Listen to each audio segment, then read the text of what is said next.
Hi! Hello guys! అందరూ ఎలా ఉన్నారు? నేనైతే చాలా బాగున్నాననమాట.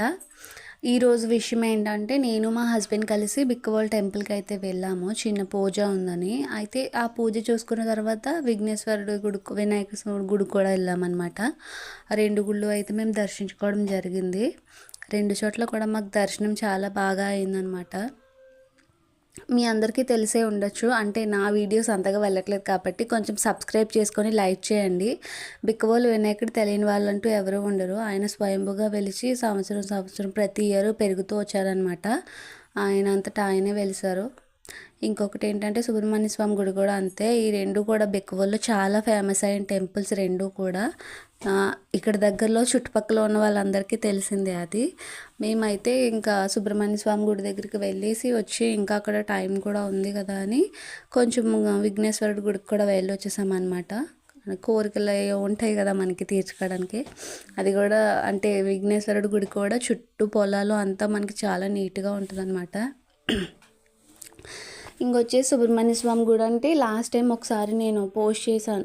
పోస్ట్ చేద్దాం అనుకున్నాను, కాకపోతే ఈ వీడియో నాకు పోస్ట్ చేయడానికి అవ్వలేదు. ఈసారి అయితే లోపలికి తీసుకెళ్ళచ్చు అంటే ఎలవడో కాదో అనుకొని కొంచెం బయట నుంచే తీసి తర్వాత నేను పంతులు గారి దగ్గరికి వెళ్ళి అడిగితే తీసుకోవచ్చు అని చెప్పారనమాట. నెక్స్ట్ వీడియో అయితే క్లియర్గా పోస్ట్ చేశాను నేను. ఈ వీడియోలో అయితే సుబ్రహ్మణ్య స్వామిని పక్కకే పుట్ట ఉంటుంది అనమాట. ఆ పుట్ట దగ్గర నుంచి మనం మట్టి తీస్తూనే ఉన్నా దాని అంతటా అదే వస్తుందన్నమాట. డైలీ మనం అభిషేకానికి తెచ్చిన పాలంతా కలెక్ట్ చేసి ఒక దగ్గర పెట్టి వాళ్ళు నైట్ టైం వదిలేసి వెళ్తే మార్నింగ్ వచ్చేసేటప్పటికి ఆ పాము పాలు తాగేసి వెళ్ళిపోతుంది అనమాట. ఈ టెంపుల్ అయితే మస్ట్ అందరూ విజిట్ చేయండి. సంతానం లేని వాళ్ళకి కూడా సంతానం కలుగుతుంది. అండ్ అలాగే ఆ పక్కన ఉన్న అమ్మవారు 3 శివలింగాలు అనమాట. 3 శివలింగాలు కలిపి ఉంటాయన్నమాట. సోమవారం కూడా ఈజీగా ఉంటుంది. సోమవారం కూడా ఎవరైనా చేసుకోవాలంటే అక్కడికి వెళ్ళి చేసుకోవచ్చు. అండ్ ఇంకా ఆ పక్కకే ఆ ఫ్రంట్లో అనమాట సుబ్రహ్మణ్య స్వామి టెంపుల్ ఫ్రంట్కి ఒక విఘ్నేశ్వరుడిది గుడి, విఘ్నేశ్వరుడి ఉంటుంది అనమాట విగ్రహము. అండ్ అలాగే పక్కకు కూడా కొన్ని దేవతలు ఉంటారు. ఇదైతే మీకు చూడొచ్చు. గుడి కూడా ఎప్పటిదో పాతకాలం నాటి గుడి. ఈ పక్క అటు సైడు మధ్యలో 3 వరుసగా శివలింగాలు ఉంటాయన్నమాట. ఇంకా నాగదేవతలు కూడా ఉంటారు. మనకి అదే సంతానం లేని వారికి సుబ్రహ్మణ్య స్వామికి ప్రతీకే పాము కాబట్టి అక్కడ సర్పాలు కూడా ఉంటాయన్నమాట. మీరైతే హ్యాపీగా అక్కడికి వచ్చి ఇంకా మనకి ఎంత స్ట్రెస్ ఉన్నా కూడా మన మనసు రిలాక్స్ అయిపోయి చాలా ప్రశాంతంగానే ఉంటామన్నమాట ఈ టెంపుల్లోని. మాకైతే దర్శనం చాలా బాగా అయింది. ఎప్పటి నుంచో అనుకుంటుంటే ఇప్పటికి వెళ్ళడం అయిందనమాట. లాస్ట్ డిసెంబర్లో వెళ్ళాను. మళ్ళీ ఇప్పుడైతే వెళ్ళను ఈ టెంపుల్కి. ఎవరైనా చూడకపోతే మాత్రం ఒకసారి విజిట్ చేయండి. గుడి అయితే చాలా బాగుంటుంది. రెండింటికి పెద్ద డిఫరెన్స్ ఏమి ఉండదు. ఒక 5 minutes జర్నీ అంతే. వినాయకుడి టెంపుల్కి ఈ టెంపుల్కి మధ్య డిస్టెన్స్ ఎక్కువ ఏమి ఉండదు. ఇంకా మేమైతే చేయించుకుందామని అభిషేకం అయితే చేయించుకోలేదు కాబట్టి అక్కడ ఇంకా చేయించుకుంటున్నారు. కావాలంటే మీరు కూడా చూడొచ్చు. ఆ క్లిప్ కూడా నేను పోస్ట్ చేస్తాను మీకు.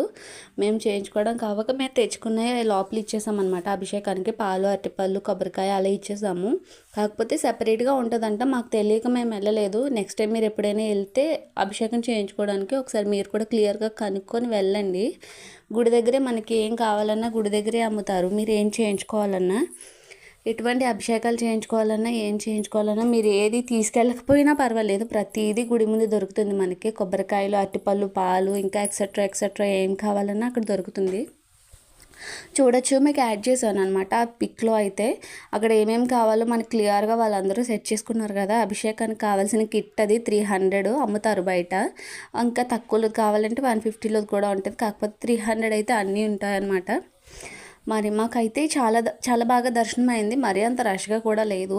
సో ఇంకా ఇలాంటి మరిన్ని వీడియోస్ మా దగ్గర నుంచి మీకు కావాలనుకుంటే మీరు చేయాల్సిందల్లా ఒకటి మన ఛానల్ని సబ్స్క్రైబ్ చేసుకోండి. బాయ్.